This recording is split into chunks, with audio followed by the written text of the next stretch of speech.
Welcome. Good morning.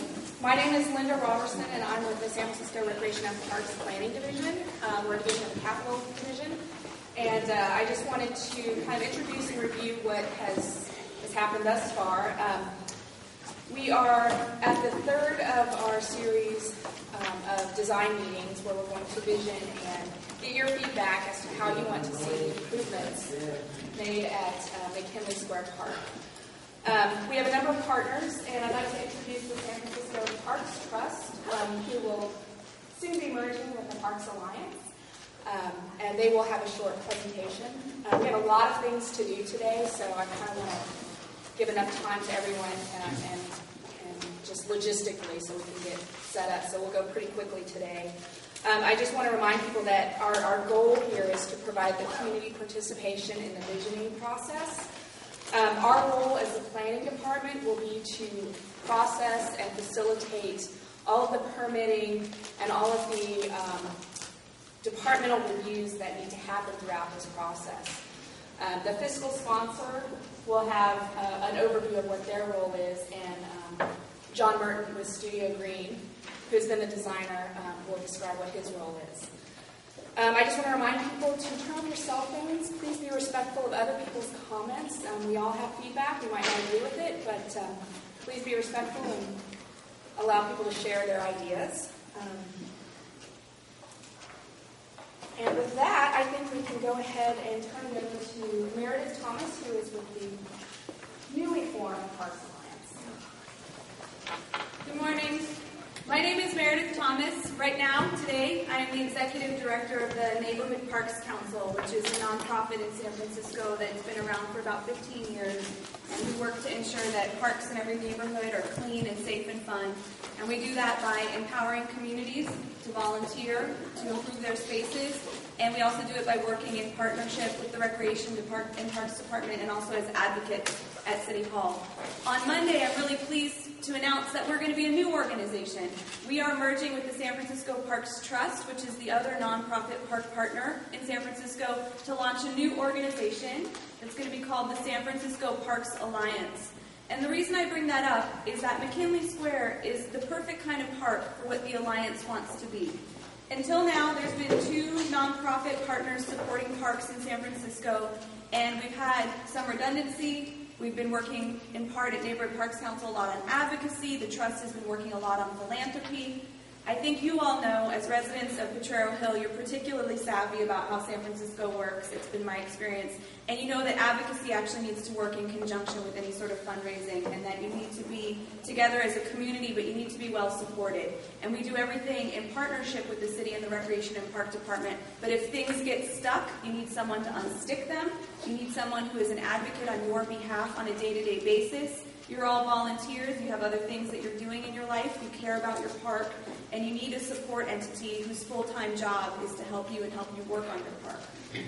So, right now, the San Francisco Parks Trust is the fiscal sponsor for the project that's enabled this process to happen, the McKinley Square Foundation. There was a grant that was given to that project to do some work and improvements on McKinley Square. But it's hard to know where to start if we don't have a plan. If we just started construction in McKinley Square today, you'd end up with a Winchester mystery house of a park. You'd have one person who wanted a ramp, one person who wanted a playground, and never the twain shall meet, right? And so, what is fiscal sponsorship? I want to describe that for a second, because as the Alliance, as the Parks Alliance, we're going to have an increased role in this process to make sure it's really well supported, to make sure that there's real consensus around what's going on in the park, and to make sure your elected officials in the Parks Department are clear and that we're all on the same page about how we might actually raise the money to do this. So what is fiscal sponsorship? Fiscal sponsorship is a process in which a group of folks like yourselves, a group of neighbors, can come together and qualify as a legal charity using the nonprofit status of your fiscal sponsor. So the San Francisco Parks Alliance will be the fiscal sponsor of the McKinley Square Foundation, and if there's a need to do other projects within the park for some reason, we can empower you to have charitable status. You can use our organization's 501c3 number to raise money, and that allows the people who give money to you to take a tax deduction. In exchange, the fiscal sponsor manages the books. carries the liability insurance. Our board of directors is the board for any park project. So it's a very close relationship, and fiscal sponsorship allows different projects around the city to come together for a short period of time. It prevents you from having to set up your own nonprofit, get your own board of directors, file bylaws with the state of California, file an article of incorporation, carry insurance. It allows you to skip a major step in becoming a charitable entity and to be supported by an entity that has all of those things in place. So right now the San Francisco Parks Trust is doing that for the McKinley Square Foundation. And when we come together as two organizations, all of our projects, all of our fiscal projects will live under one roof. You know, the Neighborhood Parks Council, for example, was the fiscal sponsor for the Friends of Franklin Square, who did their park renovation. And the Friends of Franklin Square raised money, similar to McKinley Square Foundation, not enough to redo the park, because redoing a park is 6 figures and more, usually more. But they raised enough money to bring in a landscape architect who could get the vision going, who could get us on the same page, who could attract the attention of their elected officials. And that happened to have been John Merton with Studio Green. So your neighbors right down at the bottom of the hill at Franklin Square brought in John, and through their advocacy, saying our playground is run down. We do a playground report card every other year. It was an F playground. It was dirty. I think most of you would remember how bad Franklin Square playground was until it got renovated. They worked with their supervisor, Chris Daly, but really it was John Avalos in his office that helped them find the money to get the park renovated. So one thing I want to touch on, because I know it's come up in these meetings before, is sort of why are we doing this, and where is the funding, and how does this work, and what's the next step? And what I want to say to you is this is absolutely the first step as neighbors coming together with the ability to empower a professional to help you get a concept design. How you raise the money for the rest of the park, or how we work with the city, has not been determined, but we're going to support you in that effort. Park groups across San Francisco come together in forums like this without money for a full renovation, and through their dedication and through their visioning process and through their advocacy, we find the money. So McKinley Square, to be clear, is not funded for a total renovation. It was not on the 2008 Parks Bond. So far, no benefactor has stepped up and said, I have $2.5 billion, $3 million, whatever it's going to be. But what I want to say to you is, this is not the first, second, third, fourth, or fifth time in the last 4 years I've met with a park group like this that had enough money to get started, but no money to actually do the project. But we get it done. I want to give you an example, and then I'll stop talking. West Sunset Playground came to me in 2008, another failing playground, and they said, you know, we didn't make it on the bond, and there's no money to redo our playground, but it's horrible. It's been the same playground for 45 years, and it's just time. So we got the park group together. They started having bake sales, ice cream sales. That's not going to fund a renovation, but it attracted the attention of some businesses in the area. Pretty soon, AT&T, $15,000. PG&E, $15,000. That gave them money to begin to really produce actual T-shirts and posters and have a way to communicate with the neighborhood and set up a website and pay for some design materials. And then I got them UC Berkeley landscape architecture interns, because we had no money really to pay for full landscape services. Pretty soon, Supervisor Carmen Chu was really listening to this park group, and she found some money in a rec and park project that was being closed out. The project came in under budget, and she assigned it to West Sunset Playground. 2 weeks ago, we opened the brand new West Sunset Playground in conjunction with the brand new Ortega Branch Library, and we got the park caught up to the already funded library project, which meant we got to do the plaza between the two. And now it's a community town square. So it doesn't always happen that elegantly, but my message to you is, I know you've been wondering, what's this money, what's the next step, what's Rec and Park, what are we doing? Rec and Park, and we're here because we heard from the neighbors that it was time to get everyone together around McKinley Square. McKinley Square Foundation raised the money to empower you to have a landscape architect who's responding to your needs. We will talk about the next steps in subsequent meetings. We will get fundraising committees together. The San Francisco Parks Alliance will help you do all of those things. But as the fiscal sponsor, we sign all the contracts on behalf of the project. We carry all the liability, so we have a really close working relationship. We need to make sure it's all going the right way, too. But if you end up entering into an agreement with the city of San Francisco to give the gift of these designs to the city so that then they can adopt them or approve them, we will help you do that, okay? So I know that's a lot, but my message to you is you're being well supported by a nonprofit partner kind of between these meetings. The San Francisco Parks Alliance, as I mentioned, launches on Monday. So I don't even have my email, I don't have my business cards, but if you signed in, we will get that information to you so you know how to access our nonprofit. It'll be sfparksalliance.org for those who are interested, or you can go to the existing Parks Trust or Neighborhood Parks Council website, and if you have any of our emails, they'll forward. Okay? Thanks. Any brief questions? Okay, thanks. Woo.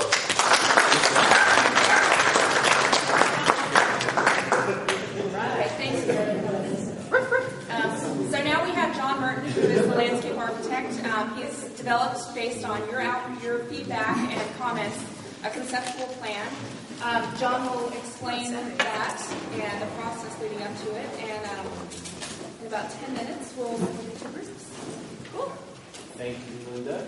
And really, I just want to say, it's really important that we embrace, that you as a community embrace the efforts of the new Park Alliance, because they are going to be, that's your team. That's really your team. It's Linda, Meredith, Maria.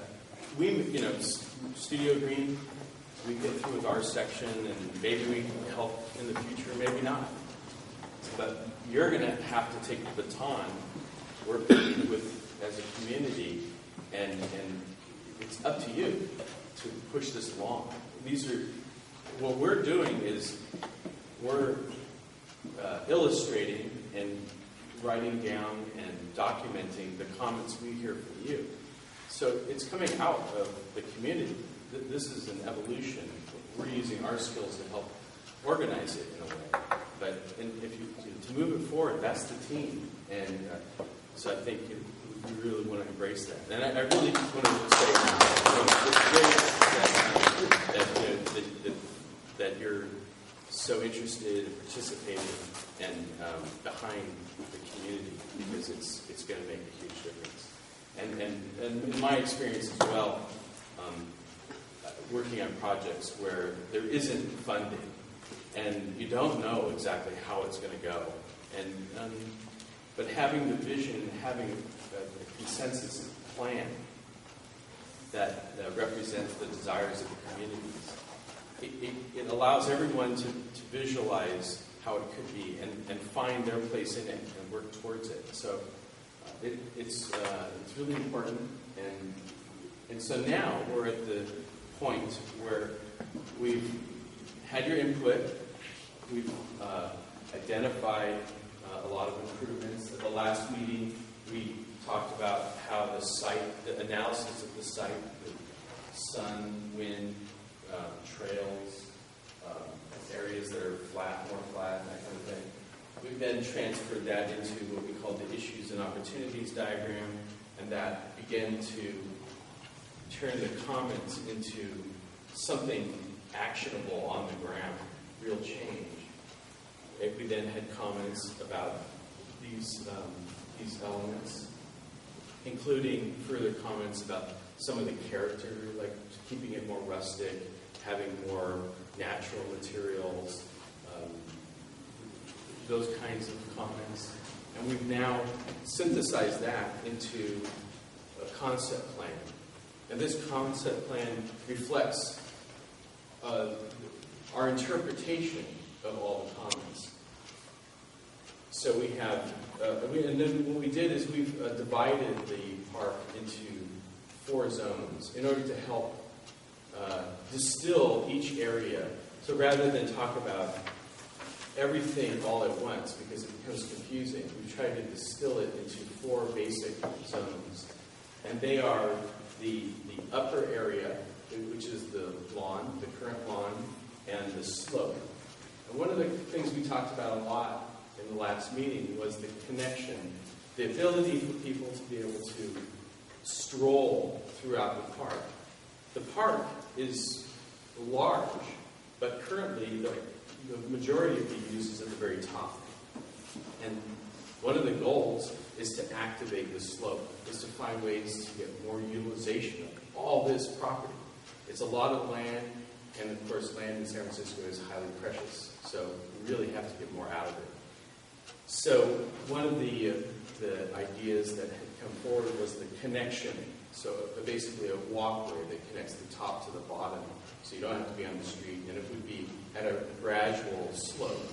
So the upper in order for that to be accomplished, we applied that to the upper lawn areas. So Zone A is the lawn. It's the connection across the slope down to the intersection of San Bruno and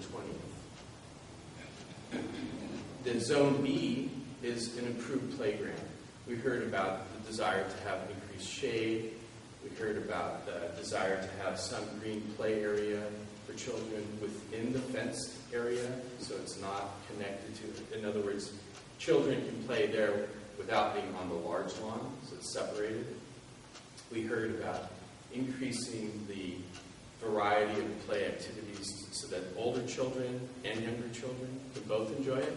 Currently, it favors the younger children. The surfacing, change the surfacing, possibly expand the playground, provide better seating and picnic and tables within the playground area, and also to incorporate possibly some large slides. And apparently, in the past, there were slides that had been removed. So, and also that we didn't have to respect the edge of the slope. Maybe we could actually go down the slope to make the slides more challenging. So increased challenge, increased play activities, and the age usefulness of the playground.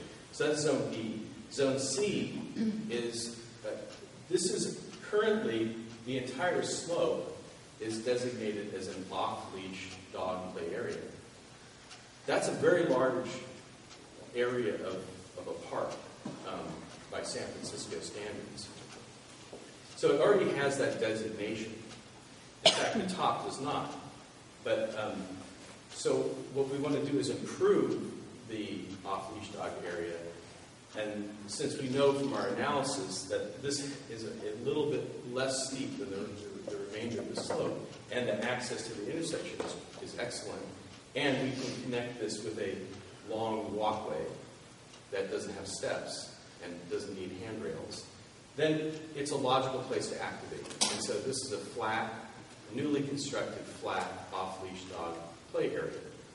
And so the intention is to really encourage this zone for off-leash dog activities. And that so we have in the pink, we have enclosed with low fencing off-leash dog areas, and that's going to be free of foxtails, and it's going to be maintained as a suitable dog play area. And we also separated small dogs from large dogs in this particular, that was one of the comments that came up. And in order to do that, there would have to be some earthwork and terraced retaining walls. So that's Zone C, and then Zone D is the southernmost lower slope, which is a large area and currently very under-maintained. So one of the comments that came up was a desire to increase the use of native plants and to provide for more habitat, animal habitat. And you'll see, I saw some really beautiful raptors, and I've heard there's been some snake sightings. So there's the potential here for this to be quite magical, a kind of a natural oasis in an urban environment. So this would be the logical place for that expansion of use. There's also a Caltrans fence that runs along the property, and we have an understanding that the Caltrans fence could move closer to the freeway and be placed where the slope breaks, so that there isn't a flattish area between the fence and the break, which it encourages camping and other activities that we'd like to discourage. There's also been some discussion about a sand wall. So if that was to ever occur, it would occur in that vicinity. Then we also have that opportunity that allows us an opportunity to include yet one more trail at the very bottom of the park. Again, the point is to activate the park, provide for more uses, encourage connection from the top to the bottom, and allow for the most opportunity for the community. So how we're going to go from here today is we've taken these four zones, the upper area of the playground, off-leash, improved off-leash, and the lower slope. And we have enlarged plans of each of those. And what we have on the edge of the table, you see A, B, C, D. So we're going to take the A board zone, put it in one each, and then we're going to divide up the group into 4 groups. And we're going to give each table 10 minutes to discuss those zones in great detail. Now, even though we've had input so far leading up to this point, we're always open to new ideas, always open to new suggestions. We're not done. So feel free to think out of the box. If something, if we want the best ideas, we are going to be talking about the components within each of these zones in detail today, but we're not going to be overly concerned about how much does it cost or how we're going to get it done. We will have another meeting, and we will get into more of the priorities of phasing and schemes for how it can be implemented. But today, what we're really after is don't concern yourself so much with the limitations that we have, but what are the best use of the property and the needs that you all have. So maybe, yes? In order for us to facilitate what you're asking, it seems to me that phasing is a critical point. Because, as it was stated, there's no money. So is this going to happen over 10 years, over 5 years, over 15 years? And if we're going to add input, it seems to me that we should be able to keep that as part of our consideration as to when are these changes going to happen and what is first and foremost. Well, I think that's a good question, and it is difficult to take that leap from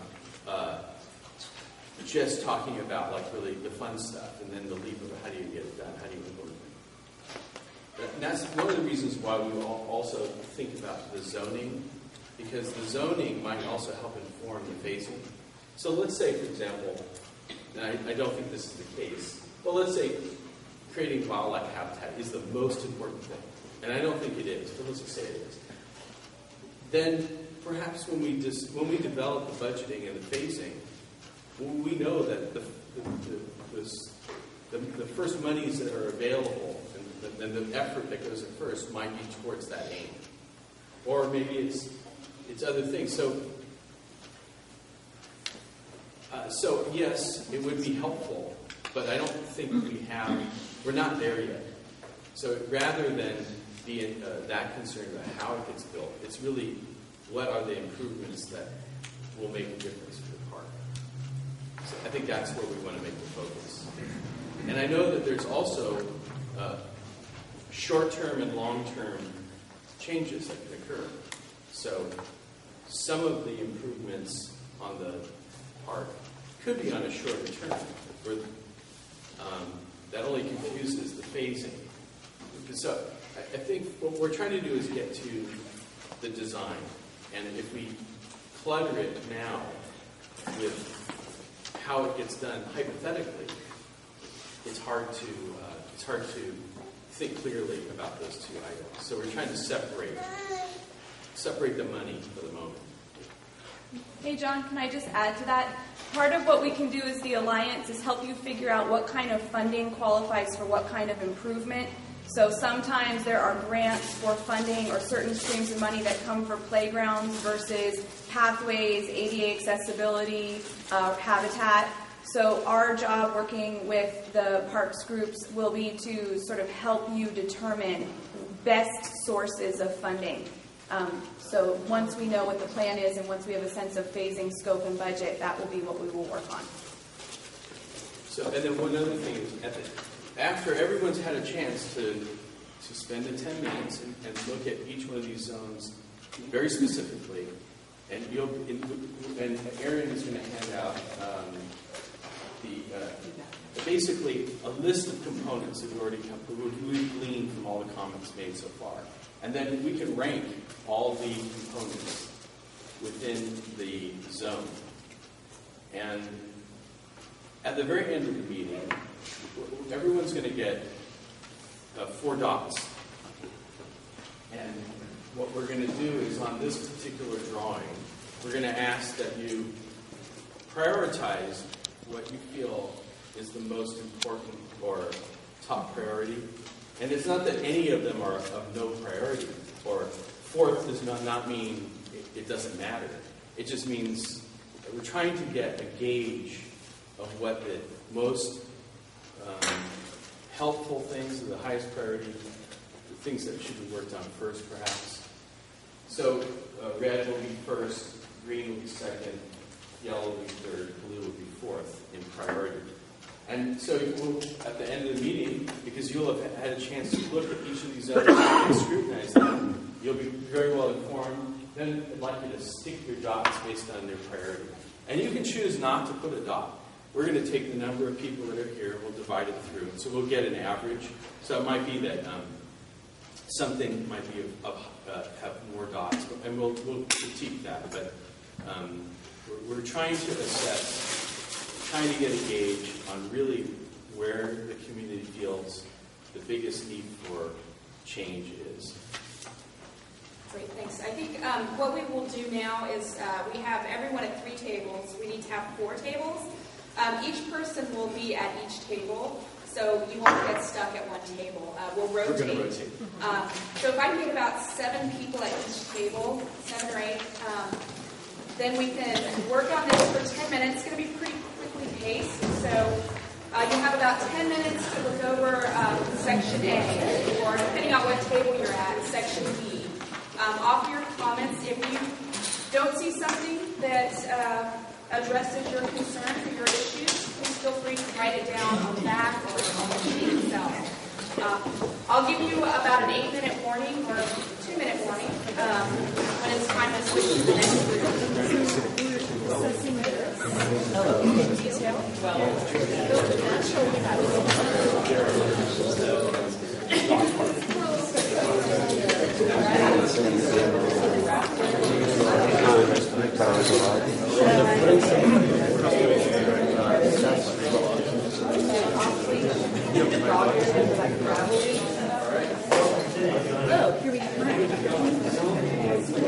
One thing I heard about garden down there, talking to Steve on how we can maintain it, is that it would behoove us to have synthetic grass down below in the dog area. Maintenance is always a good question. A lot of the new technology, we're trying to involve and to introduce new low maintenance planting, low maintenance water resources using cisterns that will collect existing rainwater on site, developing new strategies in that sense, just to reduce the cost of maintenance with new design. So I think that in the end, the actual plan will have a much lower maintenance cost. Well, I suggest, like, for the dog park area, was one of my suggestion, was putting fake grass down in the dog park area. Artificial turf?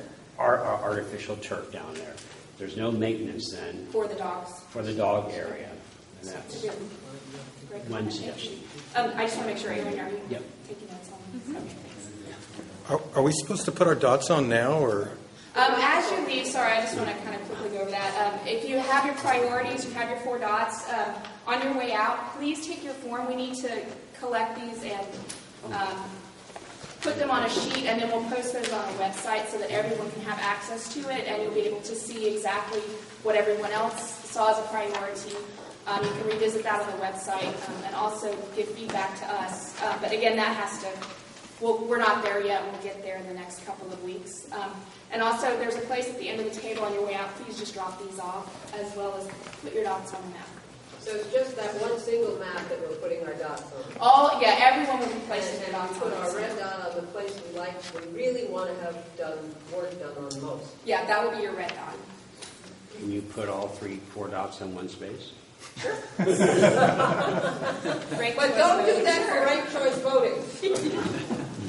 Just to sort of summarize what I was hearing from other people talking, is why are we really looking at doing such a major change to a park that doesn't have funding, wasn't on a ballot measure, and maybe we need to just be sort of selective and not dream so big so that some things can get accomplished.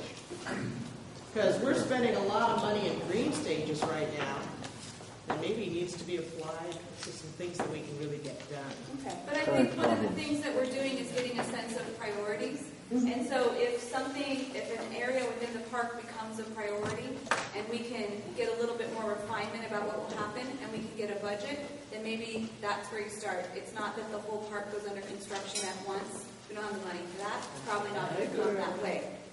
But if you just started right now without a plan, it's that Winchester Mystery House. You could end up doing something to a section of the park that doesn't have a relationship. So if you do it within the context of a plan, but you only have limited funding, it at least sets the rest of the park up for the plan that you're continuing now. I just guess I want to be clear that some people are wondering why we're going so massively changes. Yeah. And maybe do some very simpler things. Well, I mean, just to kind of respond pretty frankly, I think that this is a very doable project. I think that we reviewed it with our structural maintenance staff. We reviewed it with Steve's maintenance staff. They've all given us our feedback. And we think that this is a viable plan. Ballpark, what would it cost? We haven't developed that yet. That's going to be the next meeting. But we think that... sorry, Tom. Steve had a comment. And, maybe this pertains to some of your questions as well. In reviewing this and being involved in the development of this alongside with you, representing the maintenance of the park and what the city's resources are, there is absolutely nothing on here that raises a red flag for me representing city maintenance. In fact, what I see in this is a great efficiency building in our ability to maintain this facility. So. And I just want to remind you, this is your park. Cost should not get in the way of what you want to see happen in your parks. But in that vein, who decided that the money that has been provided already was going to be used for a big planning aspect to this thing? Did the community, is it our money, and do we get an opportunity to decide whether it be used to create a great plan and to develop more money, or is it possible that we'd like to make smaller improvements, and where and when do we get a chance to decide that? So it's not public money. It's not money that's come through any sort of public source or taxpayer source. It's a grant that was given to a park group that applied for it. You can apply for more grant money to do capital projects, and the park group who raised the money and the city and the nonprofit partners were hearing a lot of different things from different neighbors. I thought it was given by Eastern neighborhoods. I've been very patient. You may have noticed me raising my hand. I thought it was given by them, and there was somebody here at the first meeting who said that he was frustrated that this money is not getting spent. So let me and finish. what I don't... I want to finish. We met with Keith. We met with the donor advised fund folks that gave the money to the McKinley Square Foundation for improvements to the park. And the money is not enough to do capital improvements. It's just not enough. Okay, it's $25,000 for work to be done on the park. But part of what you need to do is start with a plan. If you don't have a plan, you're going to waste money. And so we met with them, and they are very pleased actually with what's going on now with the community process, because you're going to leverage more money as a result of having a plan than you would if you had nothing to show anyone. When we get to a further level of specificity with your areas of priorities, if you want to sit down and talk about how you can raise money to do that, how you can be empowered the same way they were to raise money for the park, 100% we can do that. It would be nice if he were here to tell us what that money was intended to do. Because I'm hearing it from you and those who are advocating making major changes to the park. The only thing I've ever heard from him was that we gave this money to help with the park and it's never been spent. It's too bad that they don't come here and tell us specifically what that money was intended for, or to ask the community, do we want to spend it on a big plan like this, or would we like to spend it on making smaller improvements to it? So the grant was given to the San Francisco Parks Trust on behalf of the McKinley Square Foundation, the fiscal sponsor group. So I can tell you exactly what it said. It said for improvements to McKinley Square. It's not a restricted grant. It wasn't restricted to capital. And it was intended to spark a process for the park to really be renovated. And so if what we need to do is meet with those folks again and have them speak to you No, directly. we can do that. I will disagree with that. Okay. It was given for improvements to McKinley Square, not necessarily It wasn't not this specified planning. in capital Right, or- but it was. You just said it was meant for a planning session for. No, I said it was for Can I just improvement. step in for a second? I want to remind everyone that we can't initiate any sort of planning process without a plan. And this is again the very beginning part of the first step in the development process. So without this plan, you can't raise funding. You can't legitimize it with the Recreation and Park Commission, who own the property. You can't really do anything unless you have something. You can't have an open process without everyone coming together, giving their feedback, putting it on paper, and then having that discussion. With this plan, we'll frame a variety of options for fundraising. That's why we've sat you down today and got each individual priority. And you'll be able to put your priority up here so that we can post that on the website and everybody can see that. It's going to be very transparent. Based on that, we'll develop a cost estimate for an overall, what will it cost to implement this park project immediately, right away, and do we have the funding? Then we'll have phases. We'll have options for, based on your feedback, this is what we can do here, this is what we can do there. And then we'll come back to you in a fourth meeting and present that to you and see if you're satisfied with that. If not, then we'll talk about next steps. But the other thing is you don't have to do this, right? There's people in your neighborhood who care very much about the park. You care very much about the park. And I've been hearing the Neighborhood Parks Council for 3 years or more from Chris and other people. We want to do stuff. We want to get in there. We want to work on our park. And it was not clear what everyone wanted to do. So this helps us get a sense of what everyone wants to do. You don't have to get in there with bulldozers and take How up do the we park. get an opportunity to request something smaller with the money that was given by Eastern Neighborhoods Group, And that's whatever it's part of- called? that's part of the phasing Where in process. this process have we been allowed to do that? So I think that's where fiscal sponsorship comes in. So we fiscally sponsored park groups that come together and raise money for a purpose, and the grants that they get are, part of what their park group is working on. And so if you want to apply for another set of funding, I don't want to do that. I would like to hear from Eastern Neighborhoods that they gave us this money to start this big planning process as opposed to putting in lighting or irrigation or something like that. And there's some controversy. I don't know. All I know is what the one gentleman from that group said. And it would be nice, and I would think they would respond to a request, to come here and tell us what that money was meant for. Yeah, I think what we can do is set up a meeting to have that exact conversation. I think that once we, again, establish the priorities and put what you have said on paper, then we can go to them and talk to them about, this is what we want, how are we going to pay for it? And I think it's extremely important that the community have available to them very small projects that they can implement right away. But again, until we have your feedback about what you see as that first step, that first small project. I don't see the feedback on doing smaller things like this.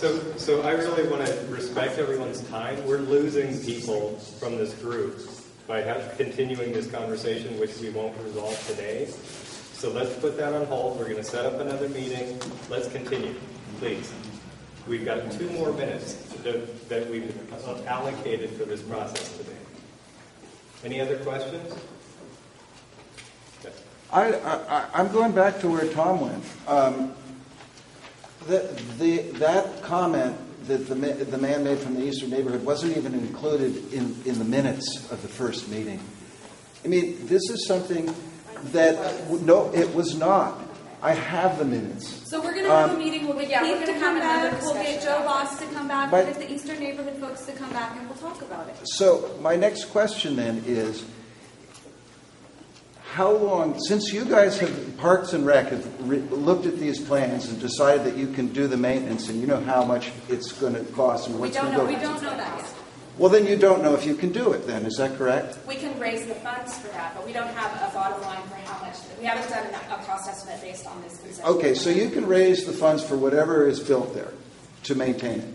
Working with Is that the what you're neighborhood. saying? If the neighborhood supports it, and if the neighborhood supports it, if there's public will for it, and in phasing. But we're not there yet because we don't know what the budget is, and we're hearing that maybe we don't even want to start with a full renovation. So that's what this conversation is leading to, and we're not done with it yet. But for today, we need to end, and we need to end by prioritizing the areas of the park that when and if we have the money to do it, you would like to see go first. So John, do you want to remind us again about the dots, or just start? Well, I think, but I actually before we did, we were hoping to get. I mean, these are useful comments, and I think they're out there. Okay, but for a second, if there are other contributing comments about the design of the park, because this park has some functional problems. You have a huge area that's underutilized. Certain maintenance cannot access the lower part of the property. We've heard that there's foxtail problems with the off-leash dog area. I mean, we have conflicts between user groups. So these are the things that we're trying to improve, and that's the motivation to do something here. So if there are comments, specific comments that want to be aired, then about the design, maybe for a quick moment we can throw that in. Yes. Yeah. Yes. Yeah. I appreciate the process you're taking us through here and the way you're breaking it up into pieces. It seems very logical and makes sense to me. And I appreciate the comments of other people that have different opinions about how we should go about this. But I think at this point, as you said, this is the dreaming phase. So we can dream that this is what we'd really love if money were no object, etc. And then we can get back to, like you're saying, what we prioritize, and maybe, in your opinion, it might be just some small things and just small specific things, and as a community, we figure that all out. I completely agree, and there are numerous projects that we've heard. Handrails, we've heard trail enhancements, we've heard changing the fence line, we've heard connectivity with walkways that exist. There's numerous. There's planting improvements. There's small-scale irrigation. All these can happen now. But can I just summarize what I think I heard is I don't think the community is okay with anyone assuming that $25,000 should go towards capital gains, should go towards the bigger plan. So I don't want to throw the baby out with the bathwater and say we don't want the bigger plan, but it is not okay to say that $25,000 is going to go towards this yet. There could be some things we could do for $25,000 while we continue doing this, or in the next meeting, if you can illustrate to us that you really can't do much with 25, it's much better just to put it in the kitty and then go towards this than show us that. We should prepare a list of likely funding sources and where you could go next, because I actually think you're going to leverage the grant that was made into much more. You can add a zero to that with some of the funding sources that I think that this park will be really ready for once we have a sense of phasing. In 3 months, for example. Okay. I just want to, again, be very respectful of people's time. We're already a couple minutes over. I want to just explain to you the next steps for our process. We will likely have a fourth meeting. Again, what we'll do with your feedback today is we'll put all of this information online. You can either go to the Neighborhood Parks Council website or to the San Francisco Parks Trust website. And as they transition, we'll forward into a new website. But we'll have you able to get access to this plan, which again shows everybody's feedback, all the work that you've done here today.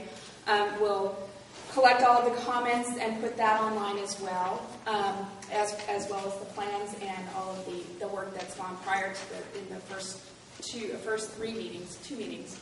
And then at the fourth meeting, we'll have more information about the fiscal planning, how we can have a fundraising discussion. So all of, I think, your questions and concerns, please feel free to contact me, and we can scope the next meeting together.